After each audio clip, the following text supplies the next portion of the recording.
Hello, my name is Harry, and I am a native English speaker with a range of regional accents to choose from. Join me for a regional tour of the country, starting from the very bottom and working our way up. So right now we're in the southwest of England, Cornwall, Devon, Bristol and the like. Personally, my favourite part of the UK, and definitely jam first. A quick swipe up the M5 and passing by Reading, the best thing to do regarding Reading, and we end up in the capital of the country, London. Oi, oi, taxi! Oh, bells, mate.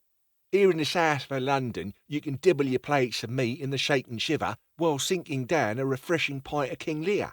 Only watch you don't get too Brahms, mate. We still got some miles to travel up the Frog and Toad, where we find ourselves in the green and pleasant land of the valleys. Not Frankie Valley in the Four Seasons, but that there Welsh land of rolling hills and sheep. If you can see the mine through the permamist, it's absolutely bogging out here today. Mind you, it's not much better over here in the Black Country either, me duck. Although considerably better than the old days, where you couldn't see your hand in front of your face. What with all the factory chimneys that were belching out thick plumes of noxious smoke day in, day out. Ever wondered why they called it the Black Country? Aye, lad. That's why up here in Yorkshire we like to do things a bit different like.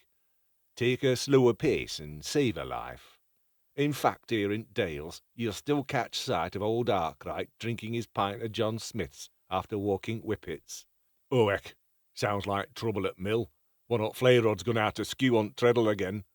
Hey, you're in Liverpool now, la? Did I hear the Brummies say why the Midlands is called the Black Country? Ever wondered why we call it Liverpool? Not because we like eating livers, although we do eat the scouse lob, which is why we're called scousers. In the Middle Ages, la, the Old English word for liver meant thick or muddy, and pole meant pool or creek. Hey, we could be living in a place called Muddy Creek. Aye, and then there's us Joddies up here on the Tyne Lake. Basically, there's nowt for us to do but separate the rest of the country from the Scots Lake. But we didn't do a good job, like as Charles I invaded Newcastle a while back, like. Aye, and that's right, you walloper. And we gave back to yous.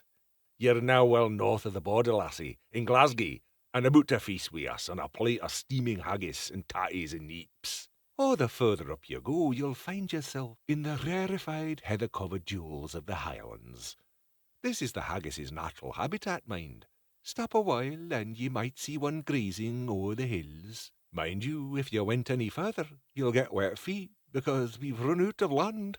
Unless you hop across the Irish Sea and spend a wee while with us in Belfast. We'll sort you out with a grand breakfast, so we will.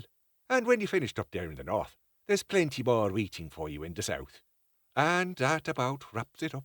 Why, sure yous must be like McGregor with all the travelling, and have no legs left. And welcome back to where we began. I do hope you enjoyed my accented regional tour.